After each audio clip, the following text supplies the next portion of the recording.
Salam sejahtera dan selamat datang ke YouTube channel saya. Nama saya ialah Dr. Lee dan saya berasal dari Bukit Mentajam, Pulau Pinang. Selamat datang juga ke program saya, Dr. Lee's Method English Grammar Level 1. Jadi program ini ialah buku ini. Dan selamat menyertai cabaran 38 hari, 38 Day Grammar Challenge. Mengapa 38 hari? Sebab buku ini, jikalau kamu mempunyai buku ini, kandungannya 38 bab. 38 bab yang berlainan, yang merangkumi semua aspek grammar, semua yang perlu dan mesti kamu tahu sebelum kamu boleh maju ke bidang yang lain seperti pertuturan, kemahiran mendengar, menulis atau pemahaman. Jadi seseorang itu tidak boleh berkata dia tahu grammar, dia sudah tahu, asal tahap 1 dia sudah tahu. Saya rasa dia tidak boleh cakap begitu, sebab jikalau kamu cakap kamu sudah tahu tahap 1, maka kamu tahu ke 38 bahagian yang berlainan, yang buku ini terdiri daripada tahap 1. Jadi barulah kamu boleh berkata, oh saya sudah tahu, sebab 38 bahagian yang berlainan saya sudah menguasai, maka ya, saya tahu grammar level 1. Jikalau tidak, dia tidak boleh kata dia tahu, sebab dia tidak tahu. Okey, baiklah. Hari ini kita ke bab ke-30, video yang kedua. Jadi seterusnya lesson 31. Dan tinggal 8 hari sahaja. 8 hari atau bagi saya tinggal 8 bab sahaja. Program ini sudah tamat dan saya tidak mengajar lagi buku ini dalam YouTube channel saya. Saya akan ajar yang lain. Tetapi bukan program ini, sebab apa? Program ini sudah habis. Okey. Jadi sampai ke 38 maka program ini pun habis. Cabaran 38 hari pun habis. Okey. Dan kamu boleh berlatih atau membuat latihan-latihan dalam bidang-bidang yang lain seperti pertuturan, pemahaman, penulisan dan sebagainya. Program ini bermula pada 1 hari bulan Julai 2020 dan kita tinggal 8 bab sahaja. Lesson 30, Adverbs of Frequency. Adverbs seperti kamu sudah tahu. Adverbs maksudnya perkataan-perkataan yang digunakan untuk menggambarkan perbuatan. Contoh, duduk. Bagaimana dia duduk? Dia duduk diam-diam, dengan diam-diam. Let's say they sit, mereka duduk. Jadi saya tanya, how do they sit? Bagaimana mereka duduk? They sit quietly. Quietly ialah adverb. Mereka duduk dengan diam-diam. Okay? So, lagi satu adverb kita panggil adverb of time, masa. Contohnya esok, kemarin. I went to school. When did you go to school? I went to school yesterday. Jadi yesterday itu dipanggil adverb of time. Hari ini adverb of frequency. Frequency maksudnya gerak. Jadi saya tanya, berapa gerak? Oh, setiap masa. Jarang atau jarang-jarang. Okey, jadi perkataan-perkataan ini never, often, sometimes, seldom, usually, always.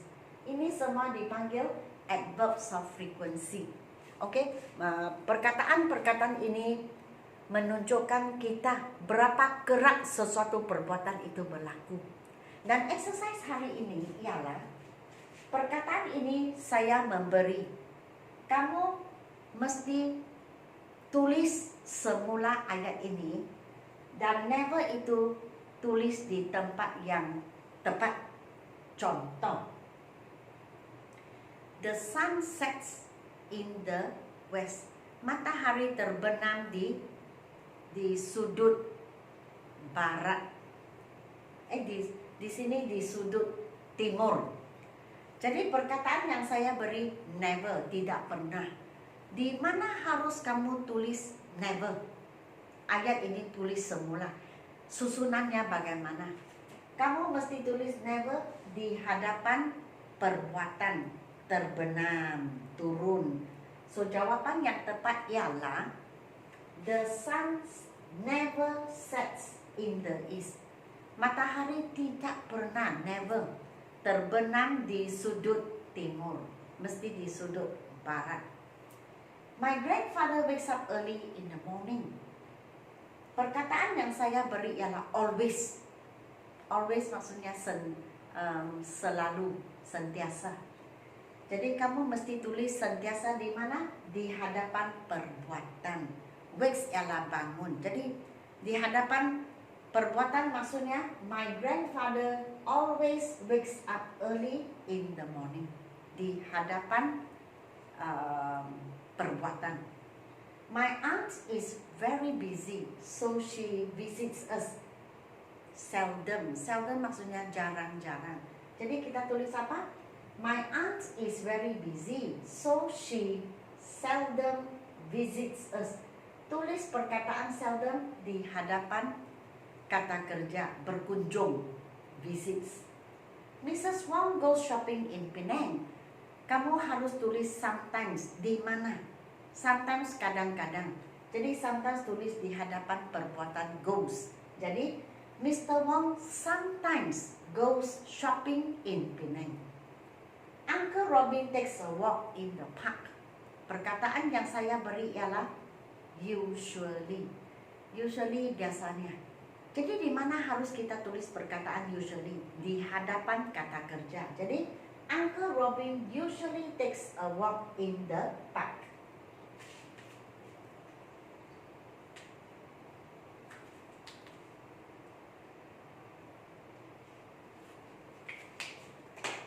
Lisa practices the piano in her music school. Gunakan often. Often maksudnya kerap. Di mana harus kita tulis perkataan often? Di hadapan perbuatan. Perbuatan melatih, berlatih. Jadi Lisa often practices the piano in her music school. Tulis often di hadapan perbuatan. Perbuatan berlatih, practices. They go to the swimming pool to swim. Perkataan yang kamu harus gunakan ialah kadang-kadang. Di mana harus kamu tulis kadang-kadang? Sometimes tulis di hadapan perbuatan. Perbuatan di sini ialah go. Jadi jawabannya, they sometimes go to the swimming pool to swim. Mr. Eddie speaks English to his students. Always. Always maksudnya selalu. Di mana harus kita tulis selalu? Di hadapan perbuatan. Perbuatan ialah speaks, bercakap. Jadi jawabannya ialah apa? Mr. Eddie always speaks English to his students. It rains during this time of the year. Often, kerap. Di mana harus kamu tulis kerap? Often, di hadapan perbuatan. Di sini perbuatan ialah rains, hujan. Jadi jawabannya ialah it often rains during this time of the year. An elephant lives in the sea. Kali ini tulis never, tidak pernah. Di mana harus kita tulis never? Di hadapan perbuatan. Perbuatan di sini ialah lives, tinggal. Jadi jawaban yang tepat ialah an elephant never lives in the sea. Ini jawabannya. My brother watches television. Perkataan yang saya mau kamu gunakan ialah seldom. Jadi di mana kita harus tulis seldom?